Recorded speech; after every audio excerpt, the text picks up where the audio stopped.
This is our Week 4 Blue Rush preview show. It's our Giants show for the New York Post and SNY. The Giants have a prime opportunity on primetime TV, Thursday Night Football, to be a wounded division rival. The Dallas Cowboys are coming into town, and we've got a great show for you guys. We have former Giants and longtime NFL lineman Justin Pugh in studio, and our longtime Giants beat writer for the Post, Paul Schwartz, joins us remotely. We're going to learn why the Cowboys have struggled so much the past two games in our Know Your Enemy segment with RJ Ochoa of Blogging with the Boys. Paul, we getting fancy up here. We got people in studio. We got a two-box. Justin Pugh, welcome to the building, man. Welcome we do a little dance. Welcome back. Yeah, welcome back to the building. I mean, it's good. I'm in New York City. I was here for the Jets game last week. I'm here for the Giants game this Thursday. And I am excited after Sunday, everything that went down with the Giants getting a win in Cleveland. I don't think a lot of people picked us. But I picked us, and we got the win, and it's going to be a great Thursday night game. Paul, how you feeling about Thursday real quick before we get into your injury report? Well, you mentioned long time. You called me long time, and you called Justin long time. We need a different definition of long time. I mean, if I'm long time, then Justin is kind of like veteran or sometime, because I'm a lot longer time. I was long time when Justin came to the Giants, so long time. When we say long time, NFL players age like dogs. Yes, so for every 1 year in the league, it's actually 4 years off your life. So it's been like 44 years of me in this business now. So trust me, I feel when I wake up in the morning. Paul, you're still tenured. Yeah, I always tell players, you just got to be careful when there's a comma and a number after your name, Justin Pugh, comma, 30.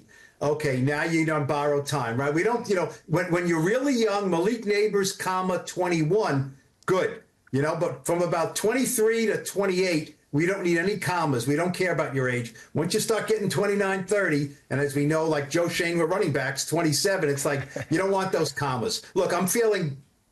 We'll talk about it. I don't know how great I'm feeling about Thursday night. I'm just glad the Giants got a win, and it's 1-2 instead of 0-3. Justin, short week, prime time game against a rival. Dallas Cowboys have owned the New York Giants through recent years. I mean, player mindset, what's going through these guys' heads going into Thursday night, short week, knowing that the Dallas Cowboys are not what they used to be?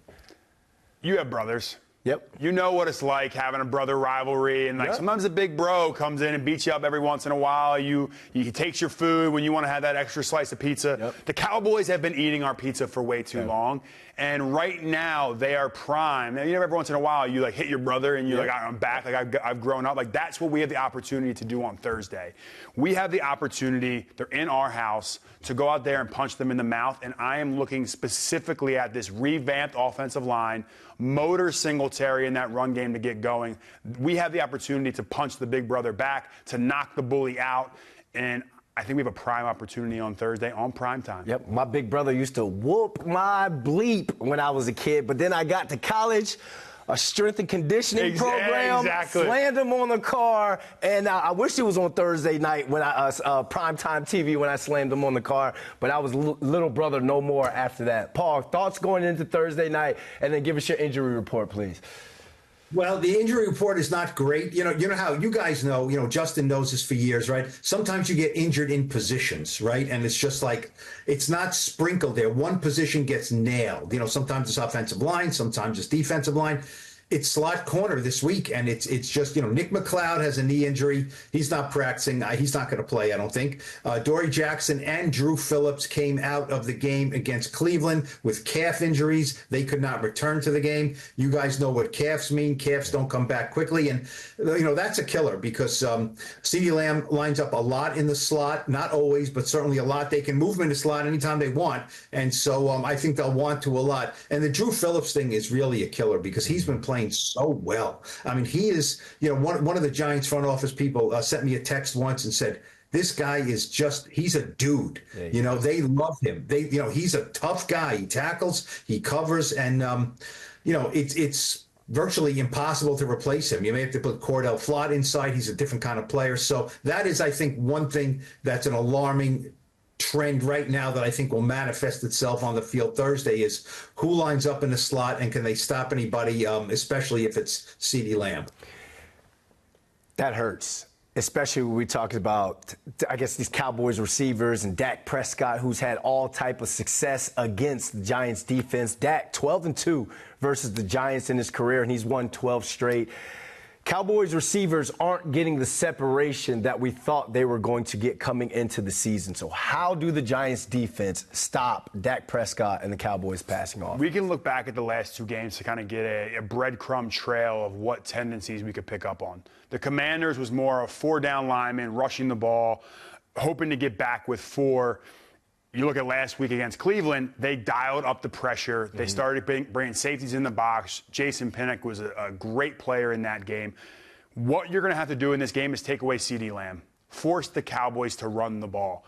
I'm bracket coveraging him. I am putting 3 players on him if I need to. Force somebody else on the Dallas Cowboys to beat you on Sunday. Make Zeke Elliott and Rico Dowdle beat you running the ball.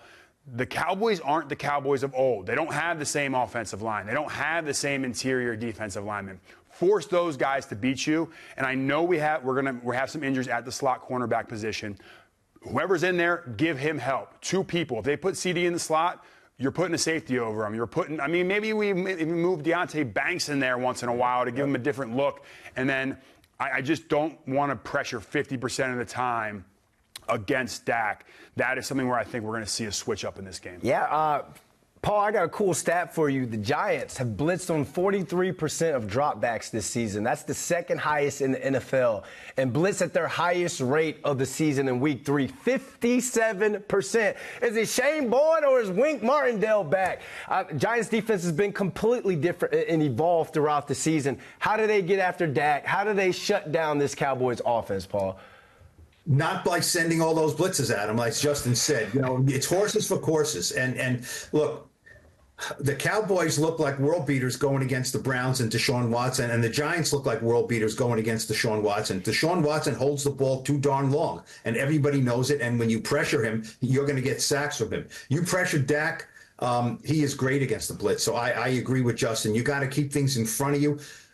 Look, in the past, you had to get the Cowboys out of their running game because they were so good at it with that dominant offensive line. Now you want them running the ball. Oh, by the way, did anyone think that, Zeke Elliott going back to Dallas was going to be a great move? It was not. And they just ignored that position. And, he is not what he was. So you want them running the ball.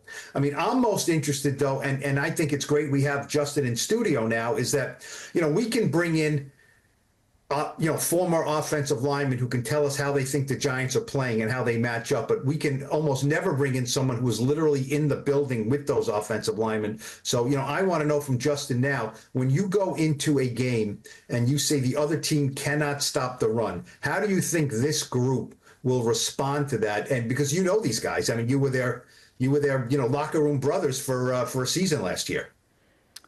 Yeah, so when you look back at that offensive line, I'll just go down the list. We'll start with Andrew Thomas. Rougher game against the Browns. He's an all-pro tackle.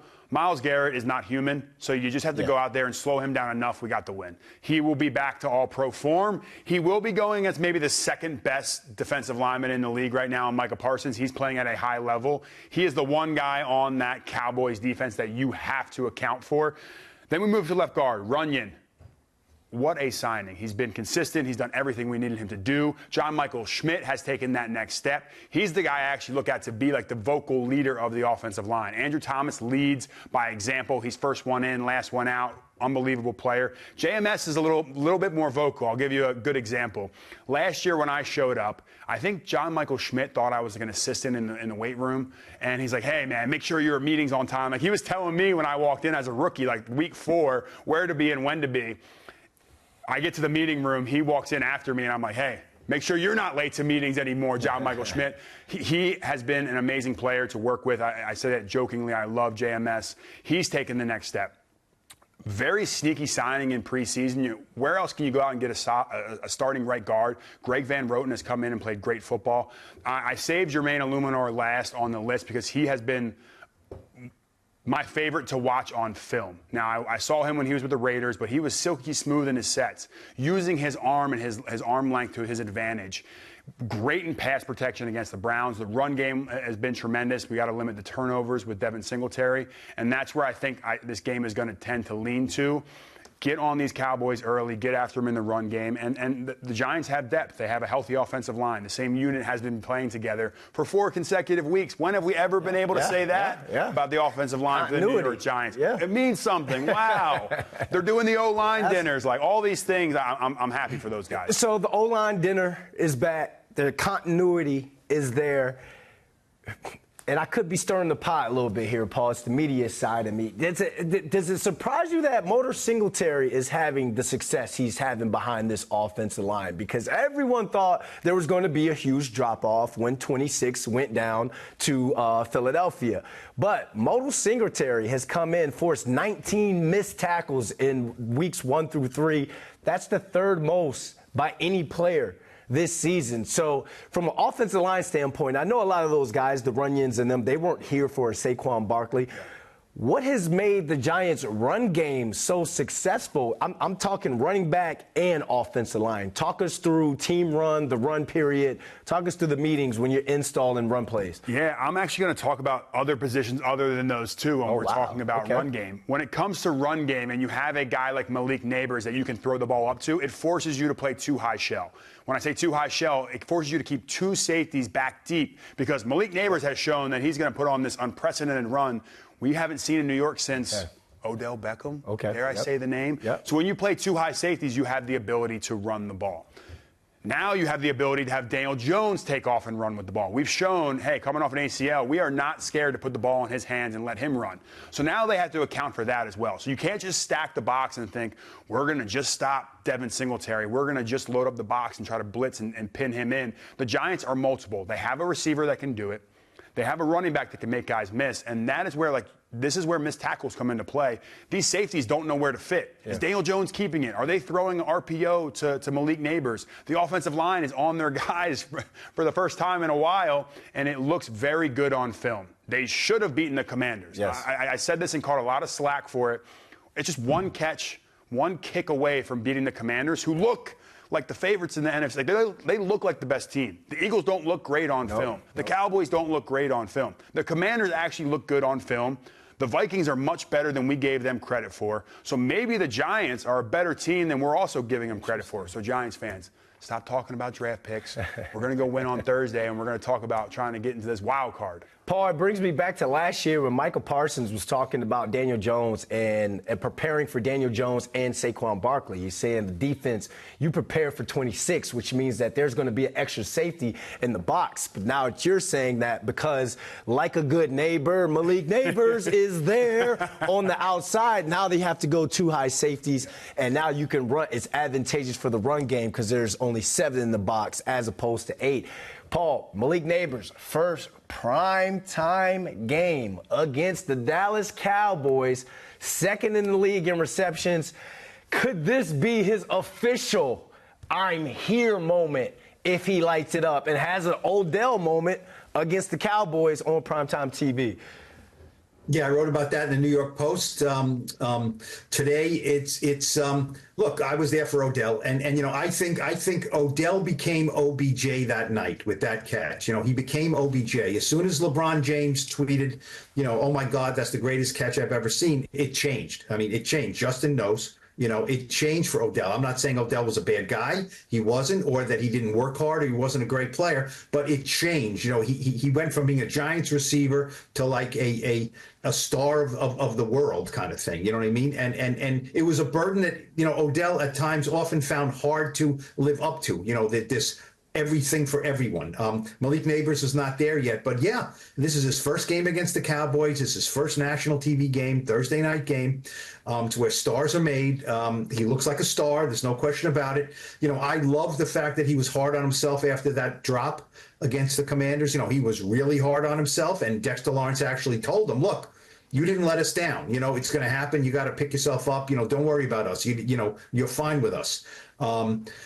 I don't know if they can keep targeting him 10, 12, 14 times a game. I don't know. But, and I think this is a game you do want to run the ball. But, yes, this is a It's a huge night for the Giants. It really is. Like we talk about litmus tests and we talk about, matching yourself up against the best and all this other stuff. I'm not sure the Cowboys are the best, but they are when they play the Giants. And Justin knows, if he was in a locker room, we'd all be going to him and saying and asking him, is this, do you have to prove yourself against them? Do you have to prove yourself against the Cowboys? The answer is yes. You have to prove yourself against the Cowboys. On national TV, Daniel Jones, has not played well against the Cowboys in his career. So there's a lot at stake. Certainly Malik Nabers is, he's played in a lot of big games. This is the biggest one so far for him with the Giants.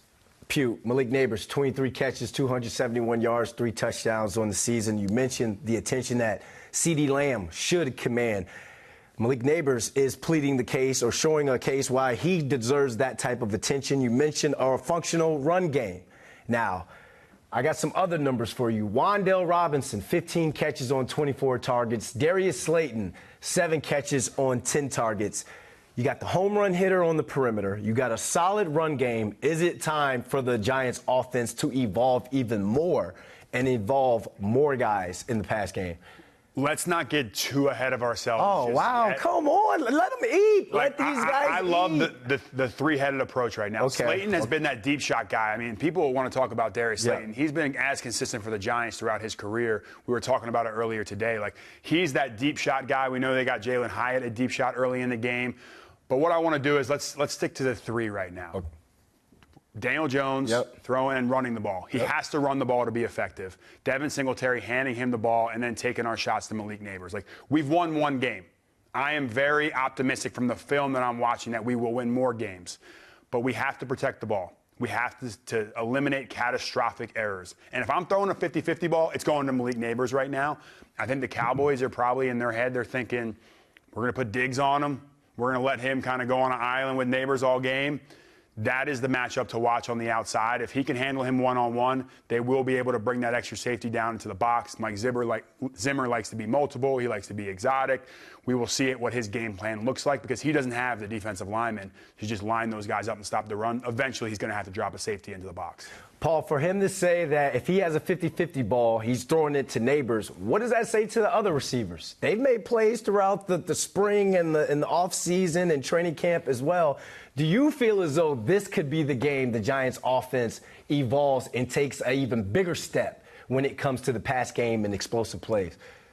Well, I do think they want to get Hyatt involved. I do. But yeah, I think Justin's right. I mean, look, you don't have to overthink it. The Cowboys have an atrocious run defense right now. The Giants are running the ball pretty well. You can try to do that. It's okay. It's okay to try to run the ball and to, put the Cowboys in a hole and control the clock. I mean, the Giants have not done a great job until last week. Last week, they had a bunch of nice, sustained drives. Justin knows what that means for the offensive line. Look, Justin's an offensive lineman, right? I don't know any of them who ever said, I think we're running the ball too much, Coach. I think we need to get in pass pro. And right, I mean, you run it 12 times, you want to run it 14 times. So not that they can just do that. The Giants are not the Ravens who can just line up with Derrick Henry and, with the best running quarterback maybe ever and just run the ball. But they need to run the ball. Daniel Jones doesn't need to see ghosts in this game of Cowboys interceptions passed. Before we go to Know Your Enemy and we talk with RJ Ochoa of Blogging with the Boys, there's a lot of noise and chatter coming out of that Cowboys locker room. You're hearing guys on defense saying things like, guys need to work on the details, they need more preparation, do your job. That's pretty much a call out, a public call out without saying names. Does it look like that locker room is hitting the panic button, especially on defense? Definitely on defense. When you go out and lose back-to-back games and games that you thought you should win. The Ravens, I don't think, they knew that one was going to be a close game. It ended up being close. It was actually more of a blowout than the score tends to show. I think the Saints aren't as good as they've shown. I mean, their offense is good, but I think the Cowboys thought they were going to win that one pretty handedly. It is definitely telling how they're talking about this team, how they're talking about this defense. The Cowboys, and everyone knows this, there's no denying it, the Cowboys always have been, if they're winning and they're in front, they're high-fiving, they're celebrating, they're going crazy. We've seen this year when they get punched in the mouth, and in years past, look at the playoff games, look at Green Bay in the playoffs, look at what San Fran did in the playoffs. If they get bullied, they do not like to play that type of football game. That's why I'm saying it's not that I don't want to get Wandell and Darius the ball more. To win this game, you have to beat the bully up, and that starts up front. And that I will hang my hat on. If this was a different scenario, I would say, hey, let's throw the ball. But I know in this game, you have to, if they're going to show you the red flags and they're going to talk about their weaknesses, don't let them get away. Don't let them off the hook. Run the ball until they prove that they've fixed those errors. We talk about a Cowboys defense that's one of two teams in the NFL that's given up over 500 yards rushing. I'm with you guys, and this is the receiver saying it. Run the ball. All right, Malik Nabers' jersey should be clean after the game. These are two teams, two fan bases that know and hate each other. But let's find out what is going on with the Cowboys from RJ Ochoa, blogging with the boys on this week's Know Your Enemy. All right, it's time for Know Your Enemy. We've got a friend of the show, RJ Ochoa of Blogging with the Boys, has been on the Blue Rush preview show before, and he joins us now because we gotta know what's going down in Dallas. RJ's on with us now. RJ, what's going on, my man? How's the vibes down there in the D? Great to be with you all. Everything's terrible. Our pets' heads are falling off. The greatness of football season returning has dissipated. But it's a short week. It's an unusually short week for the Cowboys this early in the season, but it's great to be with you all. Paul, sounds familiar, but it's good to hear it from somebody else for the first time. Paul, go ahead and kick us off, man. Yeah, well, first of all, RJ, I apologize for the name of the segment, Know Your Enemy. I mean, we try not to be so... we're all friends here in a certain sense, right? So I guess it's more like know your counterparts on the team that's coming in, okay? So no enemy here. Look, as a beat writer with the Giants the last many, many years, when things go bad, it's, who's on the hot seat, who's on the hot seat. So let me ask you right away. We know about McCarthy. He's got a great record, but they don't do anything in the playoffs. So at 1-2, is the seat not hot? Is it lukewarm? Is it getting there? And how hot might it be if they actually lose this game Thursday night? Yeah, I think certainly McCarthy is public enemy number one, and a lot of that has to do with the fact that, there are fewer grains of sand left in his hourglass, especially after the Dak extension that came down a few weeks ago.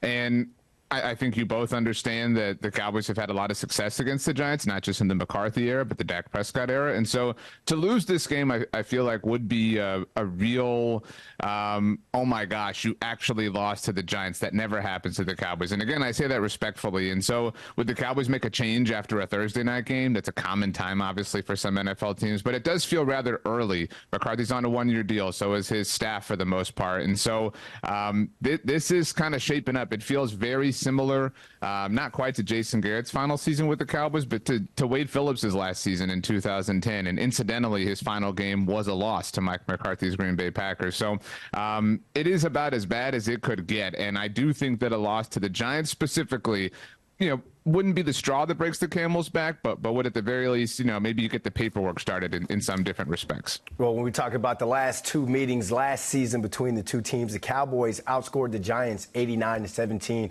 The Giants have kind of been a little brother to not only Dak Prescott, but to the Cowboys organization. So things will heat up. Things will really be heating up down there in Dallas, and that's not the barbecue. But, RJ, I want to ask you, man, because Giants fans, we saw through Hard Knocks how the offseason and free agency kind of played out. We watch ESPN, the NFL Network, to see how you guys' offseason kind of played out. Are you surprised right now of the state of the team and the franchise after the offseason, not signing guys in the free agency, and then the whole media circus when it came to getting CeeDee Lamb and Dak Prescott signed? I like to think that I'm good at my job, but it didn't take any, advanced level of analysis to get to this point, to assume that this would be the case. Not participating in free agency in any serious respect, drafting completely and totally for need, ignoring the running back position, thinking that bringing Zeke Elliott back, as nostalgic as that was, would work out. And none of those things have ultimately worked out to any significant degree. Granted, we're only 3 weeks into the season, delaying the extensions for CeeDee Lamb, for Dak Prescott, causing CeeDee Lamb to miss all of training camp. It just, I mean, I don't think it's hyperbolic to say that the Cowboys took the most toxic possible option at every turn of the offseason, and they exacerbated the issue by, the all-in and things like that. And it really has perpetuated. It really has created this cloud, this air of negativity that began, obviously, when they got their doors blown off of them against the Green Bay Packers in the playoffs. From that moment through this one, the Cowboys remain chasing the ghosts of the past. It doesn't help, obviously, that they live in this almost 30-year-old shadow. It is as heavy of a time as it has ever been, at least in my overall life, not just the time I've been doing this professionally, for the Cowboys in terms of what they're trying to do. There are certain things in sports, right, where if you can't do it, you look helpless, right? Like a baseball team without relief pitching. There's a sense of inevitability. A hockey team without a goalie. I cannot believe the Cowboys' run defense is this bad. Now, I get it. Their personnel is not set up, and you will speak, I'm sure, more to that than I'm saying now.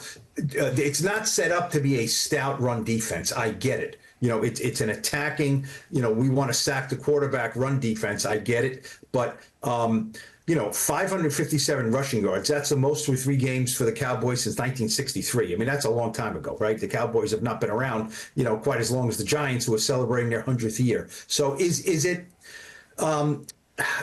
that they just don't have the players to do it? I heard guys talking about hero ball and playing Superman and Little League and all this stuff. I would think if there is a time that they're going to rally and say at all costs we're going to stop the run, it'll be this week. But RJ, can they do it? The Cowboys spent a first-round draft pick on a defensive tackle last year in Mozzie Smith. It was the first time since they did so with Russell Maryland in 1991. For the most part, the Cowboys, throughout the Jerry Jones era of ownership and managerial ownership, have been a team that has just kind of used cast-offs along the interior, and they have been able to survive. Obviously, they haven't won the Super Bowl, but they have been able to get things done. And Mozzie Smith, they're kind of forced to depend on. On top of that, they obviously made the trade with the Giants for Jordan Phillips, in the middle of training camp. That hasn't worked out. He's on injured reserve. That was a bit of a colorful story in terms of how that all unfolded last week. Linval Joseph is a name. Osa Digizu is the best defensive tackle on the team. They just don't have the horses. And beyond that, there is this kind of, I don't want to say spirit of quit or spirit of brokenness, but this spirit of, Lucy's going to pull this ball loose once again. Somebody's going to rip off a huge run. It doesn't help that they've gone up against Alvin Kamara and Derrick Henry in back-to-back weeks, but this seems to be a systemic issue that dates back to last year and really throughout the entire Dan Quinn era. You mentioned obviously playing hero ball. The Cowboys defense is kind of built like a Formula One race car. It's super fast and it's designed to get after the quarterback. And obviously you all have seen that with their intense and stout pass rush, but it isn't stable along the interior. You need an 18-wheeler there, not, the fastest car known to mankind. And that has been something that has been kind of a staple of Dallas Cowboys defenses, regardless of who the coordinator has been. When we talk about the Cowboys' rush defense, they've recorded 32 missed tackles this season. That results in the third most yards lost to missed tackles with 241. DeMarcus Lawrence is tied for the most missed tackles in 2024 with 9. So when we talk about Micah Parsons talking about guys playing Superman and hero ball, is he talking to another player or is he talking to his defensive coordinator? The Cowboys have Mike Zimmer back at defensive coordinator. Was a move that at least I personally wasn't moved by. The only other candidates who they reportedly considered in a serious sense were Ron Rivera and Rex Ryan, to kind of contextualize how we got here. Micah Parsons has spoken up for Mike Zimmer many times, dating back to the beginning of training camp. But if Zimmer has one thing, if he is kind of known for anything, it's his tenacity and some would argue his personality and how it rubs people the wrong way. But in the sense of instilling discipline, and the stats you read off, the Cowboys had 158 yards against them from from Baltimore last week that were directly a result of missed tackles. Entering Sunday Night Football, that was the most that any team had allowed in this particular capacity in a single game this season. So it is a discipline issue. It is something that is plaguing the entire team. And I think the hero ball is, Dak Prescott threw an interception last week against the New Orleans Saints when the Cowboys were down 22. And it just felt like he was trying to score 22 points on that singular throw. And it feels like the Cowboys defense is trying to do that at every single waking turn. They're trying to have this moment, this catalytic moment that can turn all this around and end this funk and get them out of this mud and this quicksand that they have found themselves in. And you mentioned baseball, Paul. You don't have to hit a home run every time. Right now, the Cowboys are in a position where they just need dudes on base. I mean, not because they have to get their cleanup hitter or whoever up to bat, but because they need base runners. They need runners in scoring position because right now they're just getting 3 up, 3 down each and every single inning. Look, I mean, you mentioned Dak, throwing an interception. Dak Prescott just always beats the Giants. I know his first 2 starts of his career in 2016, he lost to the Giants, right? I mean, I think weren't they 13-3 that year? So he went 13-1 against. Those are 2 of the losses, yeah.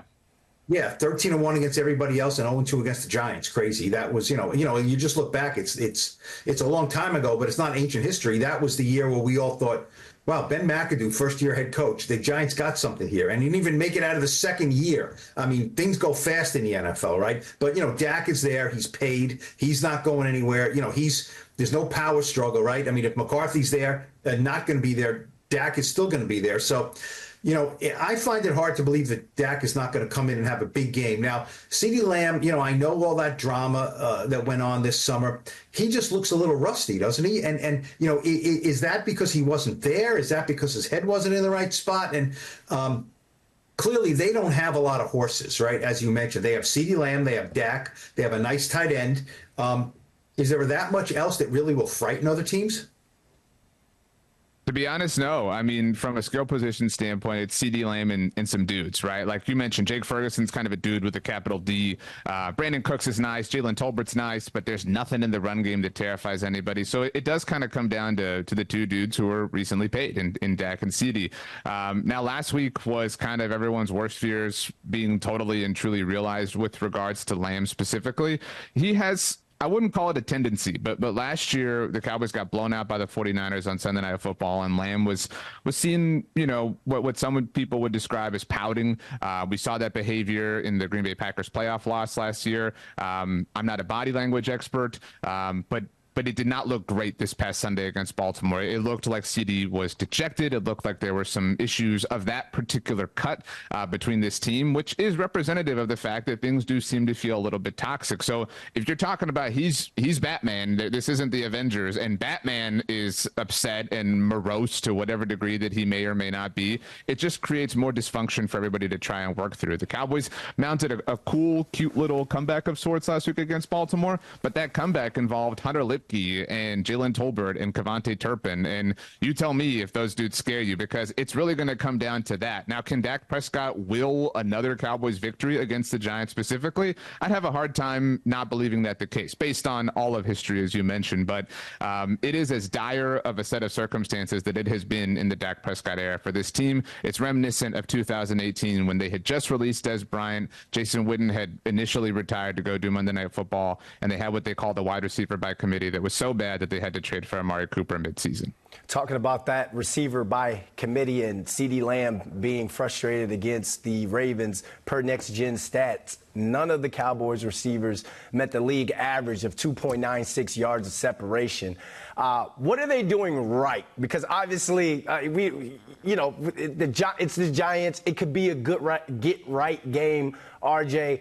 What are the Cowboys doing right to where you feel as though they can right their wrong or right the ship Thursday prime time against the New York Giants on Thursday Night Football? Well, against Cleveland, they were able to obviously have a lot of success because Deshaun Watson, as you all well know, certainly recently, is a quarterback who likes to hold on to the ball a lot, a quarterback who kind of invites pressure. We've seen that from Daniel Jones against the Cowboys in the past, and maybe his game has evolved. Certainly, I'm anxious to find out, but they're capitalizing on people around them who are willing to make mistakes. That just wasn't the case against New Orleans or Baltimore. And I think it is difficult to assess what they're doing right because they got down so big against both the Saints and the Ravens. Consider that New Orleans scored touchdowns on their first 6 possessions against Dallas. So the hole was dug, and that, as you guys understand, changes the fabric and the DNA of what you're trying to do in a given NFL game. And they got down early 14-3 against Baltimore, and all of a sudden you're playing catch up there. Now, if you want to stretch and if you want to give them some sort of kudos or attaboys, they are kind of fighting, not quitting, like exemplified by the fact that they did rally a little bit late against Baltimore. I think as the Cowboys began to attack the middle of the field against the Ravens, that was when they finally started to have success in the fourth quarter. But it is difficult, and I know I don't mean to sound like Eeyore and the sky is falling and everything like that, but the list of things that they're doing right is far and few in between. I mean, it's unbelievable when you look at the stats. And Derek Carr threw 16 passes against the Cowboys, and Lamar Jackson threw 15. I mean, what is this? The old, the old Big Ten. Wing T. That's not NFL football, right? And so it shows that these games were lopsided early, as we know. And, I just don't see that being the case. The Giants are not that kind of an offense that's going to jump on you right away. And again and again. I mean, the Giants looked excellent in the first half in Cleveland, scoring 3 touchdowns, and then didn't score a point in the second half. So sustained excellence with this offense is going to be difficult. For years, it was the Giants could not deal with the Cowboys' offensive line. It was a staple, right? It was, no matter who they had, the offensive line. Is the offensive line, would you say now, it's not what it was, but is it still a plus for the Cowboys, or is it just kind of like it's an offensive line, it's nothing special anymore? I think the national opinion on the Cowboys offensive line for a long time has been this is one of the best in the NFL because so many people regarded it that way for so long, to your point. It dipped for a while, and it's, I think, on its way back. It's a bit of a sine curve right now, but they're still on their way up. They have a rookie at left tackle, their first-round draft pick out of Oklahoma, and Tyler Guyton. They have a rookie at center out of Kansas State, their third-round pick, who they got in the trade down with Detroit for the Guyton pick, in Cooper Beebe. So they're very green. It's probably through 3 games at least, and admittedly a very, very small sample size. The worst season we've ever seen from Zach Martin, which is really saying something. Again, just contextually, it's just he's much closer to the end of his career than the beginning. Last week was not the best game for Tyler Smith at left guard, obviously, their third-year player who they took in the first round in 2022. And at right tackle, Terrence Steele is not necessarily a super reliable option. So it's a work in progress, and it's clearly moving towards a new future where they want to be what they were with Tyron Smith and Travis Frederick and a younger version of Zach Martin, but it's gettable. It's absolutely gettable. We saw both New Orleans and Baltimore have a lot of success against the Cowboys in that sense, a lot of pressures and a lot of blitzes against Dak Prescott, and he's very, very famously very good against the blitz, but it is a different thing when you're working with this kind of set of lemons to make lemonade from. Real quick to close this out, RJ, give us your final thoughts heading into Thursday. Look, we're down bad. The Cowboys are down bad, but and again, I say this with all due respect, they own the Giants, and Dak Prescott specifically owns the Giants. If there's one thing that I will trust and I will bet on relative to this team, it is him. So I will trust that he will drag this lifeless team to a win and stop the bleeding for a little bit, for 10 days at least. The Cowboys are on Sunday Night Football next week, but I bet it takes a last-second heroic kind of fourth-quarter drive. In a way, it hasn't against the Giants specifically for the Cowboys to put this one away. Tell the people they can find you, RJ. All my written work can be found at bloggingtheboys.com. I'm on social media at RJ Ochoa, everywhere that you can find any kind of social content, except for TikTok. Some jerk had that, so I had to go with RJ.Ochoa over there. All right, man. Thanks for hopping on with us. And don't you guys go anywhere. We got more Blue Rush coming up now. I don't know, Paul. It looks like they lose this game. They're hitting the panic button down there. Things are getting hot in Dallas, and it's fall. It's autumn right now, not summer. Hot seat, right? Justin knows. We've asked him those questions all the time. Who's on the hot seat? Who's going to go? Drown out the noise. Look, Mike McCarthy has a terrific regular season record, and he has a bad playoff record. We're getting ahead of ourselves here, but look, the Giants need to inflict some misery on somebody, and this is perfect opportunity to do it this week. You know, if the Cowboys are 1-3, it's going to be a big problem in Dallas. 10 days between games. They just lost their last 2 games at home, so the Giants can, you know, it's a double-edged win here if they win. It's great for the Giants and it's brutal for the Cowboys. And you know, it's about time the Giants started doing that to the team they like the least. Yeah, and you can even say last 3 if you go back to the playoffs. 3 home losses and all pretty much ugly games. Final thoughts, man, and tell us what you have going on Thursday Night Football ahead of the game, because you about to do some cool stuff, my man. Yeah, before we get into that, I just want to touch on, like, Jerry Jones talked about being all in, and we know Jerry Jones isn't spending the money on the Dallas Cowboys, and it is rearing its head. So thank you for Jerry for spending the money like you have. We've already seen Bill Belichick talk about, I love the talent that's on that roster. Like, there's already talks out there. Dallas will be going down that avenue. But let's focus on the Giants for a second and what I have going on. So, Giants fans, I will be in the tailgate, in the stands. I will be sitting with you, experiencing the game from your side. I started a new series where I go to every Thursday night football game. I did the Chiefs to start the season. I did Miami. I did the Jets last weekend. Some of you got mad at me. I did wear a Nick Mangold jersey. I will be wearing a Giants Legend in the Trenches jersey this week. Come find me in the tailgates. Come find me in the stadium. Let's talk Giants football. Let's have some fun. Let's cheer on this team, and let's get a win on Thursdays. You can follow me on all my social medias, at Justin Pugh on Twitter or X, whatever we're calling it, on the YouTube channel, at Net Worth. So follow me along, and we were going to go see a Giants get a win on Thursday. Man, sounds like that tailgate's going to be a lot of fun. If I didn't have to work, I'd come outside and do a keg stand or something with you, man. I'm trying to find the best tailgates. You got to give me the insight. I got you. J18 tailgate, I'm going to set you up something nice. I guess my final thought, this is for Daniel Jones, man. 0-5 on Thursday Night Football. You've played 2 solid games in back-to-back weeks. You haven't turned the football over. This is your chance at home to change the narrative about you. Maybe not right away, but imagine waking up Friday morning and you're listening to New York sports talk radio, talk media, listening to us, and now everybody is kind of backtracked and being like, hey, he had the first game which he looked bad. Oh, the last 5 years he's been up and down. He's been a roller coaster.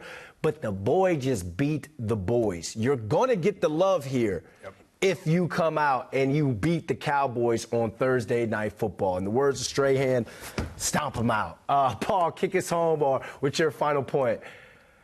Yeah, you know, timing is everything, right? The Cowboys are better off on the road now, right? They just lost 2 home games. The pitchforks are out for them. It's better that they're on the road. You guys know what it means to go on the road, band of brothers, your own, your own little group there. That's good for them. The Giants, after losing that terrible home opener, it was good for them, and especially good for Daniel Jones, to get on the road, get away from the fans for a few weeks. Daniel Jones played well in both road games. So, as you mentioned, Brandon, now they're coming home. If there's a 3-and-out early, or Daniel, gets sacked early, what do the fans do? Are they going to grumble? I think the fan base is right there. They don't want to. They don't want to dismiss the win against the Browns, but they don't want to believe in this team yet because they're not sure. So early is important, that the Giants weather any kind of storm. And even though you play at home, there can be a storm. You have to start and like you belong on the field with them, and because the fans will turn on you, and the Cowboys fans will come out, and there'll be a lot of them there. So early in this game, the Giants need to show that they're there all night and mean business. Yeah, it's almost like, you get in trouble with your wife or your girlfriend, you go away on a work trip, you better come back with flowers, some chocolate and flowers, or you better bring your daughter a stuffed animal from the airport. Something. Hi, honey. Here's a I love Vegas stuffed teddy bear or something like that. All right, man. This was fun, man. I've got to get you back in the studio sometime soon. Paul, we know you got to get to practice. Good luck in that traffic. But that's going to be a wrap on the Week 4 Blue Rush preview show. Make sure you guys lock into the New York Post sports social media pages for all the Blue Rush content. Make sure you watch the post-game live stream with our initial reactions to Thursday night's game as well. For Paul Schwartz, for Justin Pugh, again, thank you for blessing the studio. I'm Brandon London. Thanks for watching Blue Rush.